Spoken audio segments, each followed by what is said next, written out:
अस्सलाम वालेकुम रहमतुल्लाहि वबरकातुहू। आज सोन मौजू ज़िठिन इज़्ज़त करन।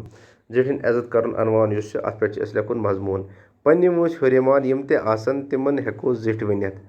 अगर एस पत घर पे इब्तिदा माने गो शुरू करो बिन बोय ते हेक जुट ٲसित तो मोल मोज गो ٲsती ने बिन बोय मोल मोज ज़िठ च कुलहम गरस ते हेकान ٲसित मगर यह छुन न वोंस हिंदिस बुनियादस पे चुनान बल्कि यह पूरे गरस मज बासलाहियत तो बाएतबार आसान। यह जरूरी कि जुठ क्या उम्र एतबार सारे खो जुठ सू क्या जुठ ٲसित बल्कि यह बासलाहियत बाएतबार नफर इस गरस मज सू जुठ ٲसित। अमिस छुन गरस मज क्या बल्कि कुन त जाए हेक ٲसित। अमिस छुन गरस मज कह त शक चो नजरियों वुचान बल्कि अमिस पे सारी एतबार करान। अम सुन गरिक सारी मानान तो जानान इथे कन महलस गामस शहरस कौमस ते जुठ हेकान ٲसित। बहरहाल ज़िठ ते बासलाहियत तो बाएतबार की हैसियत चुन आमद।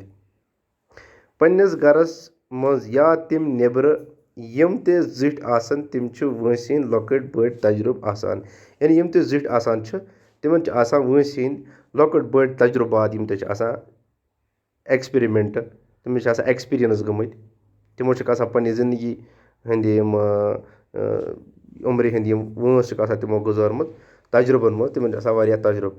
तिम असल तो खराब जानान असल क्या गो खराब क्या गो तुम जानान। तिम लड़ाई तो झगड़ कंस ते दिवान करना। तिहंद लॉकटेन तो बड़न एहतराम आसान। तिहंदिस वनस हर कन दारान तो तथ पे अमल करान। तिहंदिस वनस कन दारुन तो तथ पे अमल कर गई तिमन इज़्ज़त करन। यानी कि तुम ये वनन यह हुक्म दिन तथ तामील करें तथ पे अमल करें ती गो ज़िठिन इज़्ज़त करन। बहरहाल अस पे ज़िठिन हंदिस रस रस साथ दिन तो तथ पे हमेशा अमल पैरा रोजन। अमल पैरा गो यानी कि अमल मज वर्ताव अन तम काम तम हुक्म बजा अन तिक्याज तिहंद सत इज़्ज़त सान जिंदगी गुजारान तो वंस हिंद रित मंजिल प्रावित हेकान।